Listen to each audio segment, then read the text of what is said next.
Hi there, thank you so much for clicking the thumbnail and being interested in my work. In this video I share with you how I arrange a background, try and work out what is best for the portrait, and I'll show you on the computer how I do that.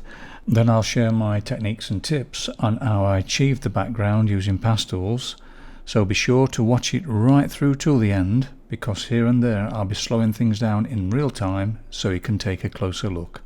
So let's dive in and take a look.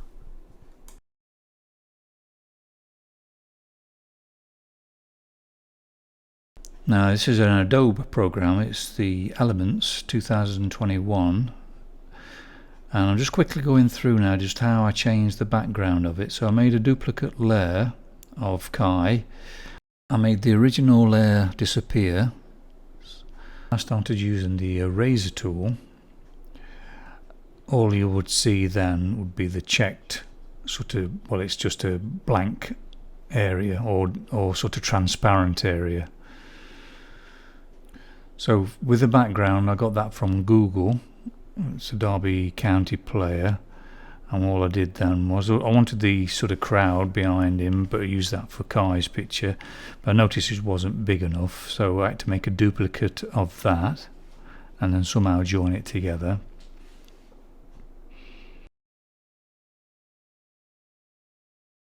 The actual little pictures are not showing up on the layer system there, so I named it Kai and then I moved it up to the top layer, so now you can see the actual background underneath his head, but obviously I've got that arm there, so I'm going to use a stamp tool now. First I merged those two layers first, merged them together, and then use a stamp tool to actually make up the background a little bit more, just using bits and bobs from everywhere. And then once I were happy with that, it was a case then of making it a little bit lighter one side. So what I did, I used the gradient tool, just having a white and then transparency, and then just went into the actual opacity and moved that scale down till I was happy with it. So you've got a lighter grey one side where he's got the dark shadow on his face, and where the light is on his face it's darker. So what it does, it really helps to enhance the portrait, then makes it more 3D. Showing you some of the pencils I use for the background. I really wanted to put a story with this portrait, so that's why I chose the actual crowd scene behind him. So basically I chose just a few greys that are similar colour, then I'm using, you know, the primary colours and the brown and blue just to actually subtle up those colours, because you can't find a colour exactly the same shade in your kit. So what I tend to do is use the primaries over the top of that to actually change things up and make it more subtler as I go along. Initially it's all about just piling on that pigment, just filling in the tooth of the pastel mat, because if you go in with the Canon Dash ones on top of the pastel mat, they tend to be a little bit grainy. So I always tend to like to use the sort of Conti Paris and the Carbofello pencils beforehand, because they are a bit more chalkier, and then the other colours go on better. Same with the background, like anything else, squinting your eyes is a good thing to do just to get the values. And I'm not using white so much, I'm using like the greys to sort of lighten things up, because when you use the grey it sort of recedes more, and it's gives it more of an atmosphere really, rather than using white to lighten anything up. Then I'm also using there, as you can see, the brown and dark blue or purple blue colour for the actual dark areas, rather than using black.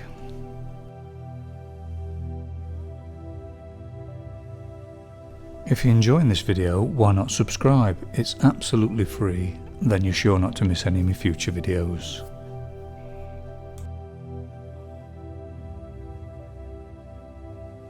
Here's some real time now, just to show you how applying the pigment, just very steadily, not pressing on the pencil too much, just going in all different directions and just feeling your way through.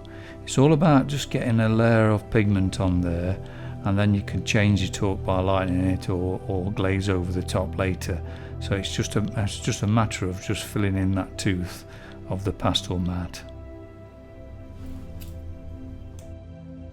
It's like everything else I do, I just block in, so you're blocking in the shapes, getting everything down there, just so it makes it easier, and you're putting something down, because if you don't, you know, if you just work from one area and then go on to another area, it can feel a little bit too much, you know, it's too much going off. So if you just enjoy and relax and just block it in, just get an idea where the shapes are first. Don't worry about the details and the values at this stage. It's all a matter of just laying that pigment down and getting an idea where things are. You'll find it's very hard to get the pigment on there. It's very scratchy to start with, but you just got to keep at it, layer after layer, and it will smoothen up eventually. Just keep using your finger, keep putting the pigment on, keep going with it, just have patience. It will come together eventually.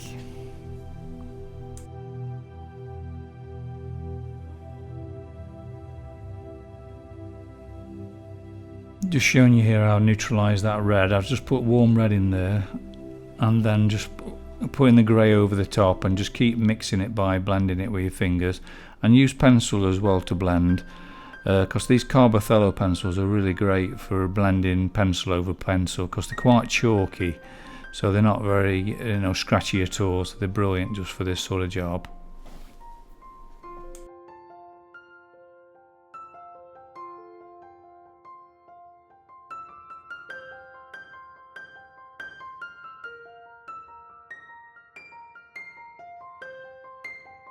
A little bit of real time now, just to show you how I'm putting the details in. I've used a bit of glassine paper there. It's a special paper which is really good to use because it helps not to smudge your work underneath. I've left the list of materials in the description below if you want to check those out later.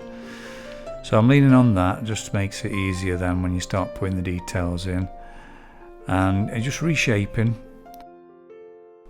For the wisps of hair I'm using umber, sort of burnt umber, making sure the point is very sharp. I use a knife to sharpen my pencils. I find that's the best thing with pastels. Just sort of taking your time, just using your finger just to soften it up, if you just a dab here and there, but it's just working that hair over the background. It just makes all the difference.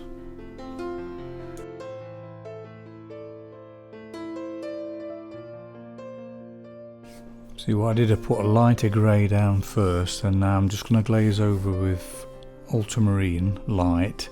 And this is showing you how I glaze over. And then that light or light grey will shine through that blue, which will create like a hazy feeling, which it will give that feeling of depth. So that's basically what I'm doing, going with a lighter pencil underneath and just glazing with different colours just to get the colours. I'll be using a cold red later, just so it recedes even more.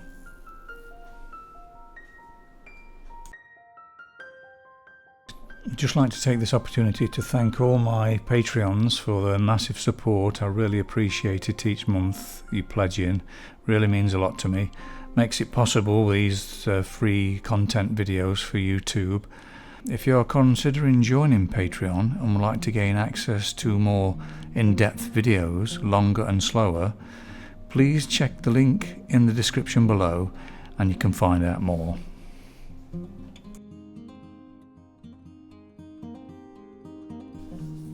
Now what you're actually doing here is actually drawing or painting space, energy and feeling.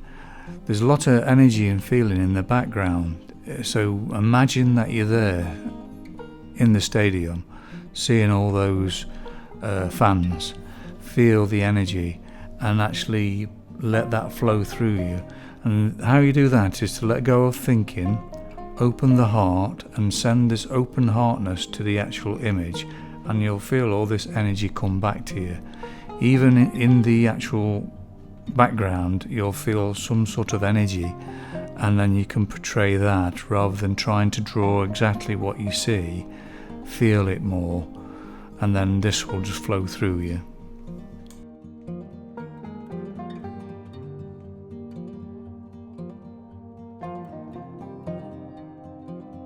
Here's some more real time, just showing you how I'm using the light ultramarine just to glaze over what I've put underneath. Just using the finger just to rub in all directions just to get that sort of feeling of depth. Now, you don't want any hard edges at all when you're doing these sort of things in the background. It needs to be really soft. Some areas will feel more glowy as well, so that's when I use the Canon Dash colours, because there's more pigment in them. They tend to sort of stand out more. Then when I glaze over that, the light will shine through the glaze more because it's a richer colour. If you're enjoying this video, why not give it a like and share it with your friends? It will mean so much to me, as this will help the channel to grow.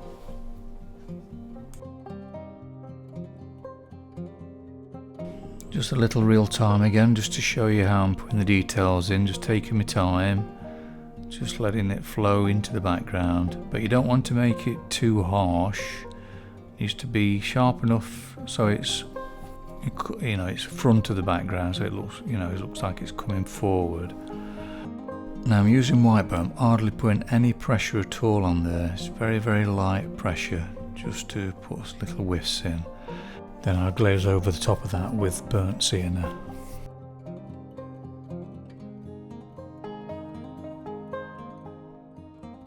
Now it's important to sharpen up the skin tones, you know, over the background, so it comes forward of the background. So things need to be sharper. So what I'm doing now is sharpening the edges of the portrait, because we're doing the background, it's blurred in a little bit. So just so it brings it forward. So I'm redoing the shadow there as well. So it's a case of just going around making sure everything is sharp, what needs to be sharp, and then blurred, what needs to be blurred. And this is called edges. So things that are sharp come forward, things that are blurred recede.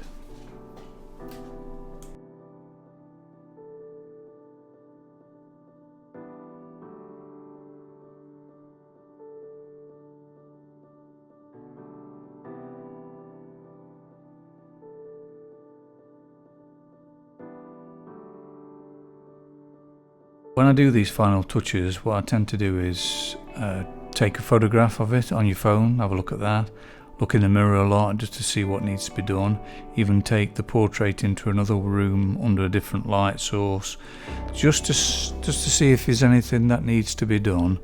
And it's just a case of getting a balance with the portrait now, just making sure everything's okay, the highlights, the subtleties. And if there's something that's throwing it out, it's a chance to actually get it all sorted and balanced. Here's the portrait at the correct angle instead of being in perspective on the easel. Hope you've enjoyed that. Here's some links that you might be interested in, so please click on those and to find more of my videos.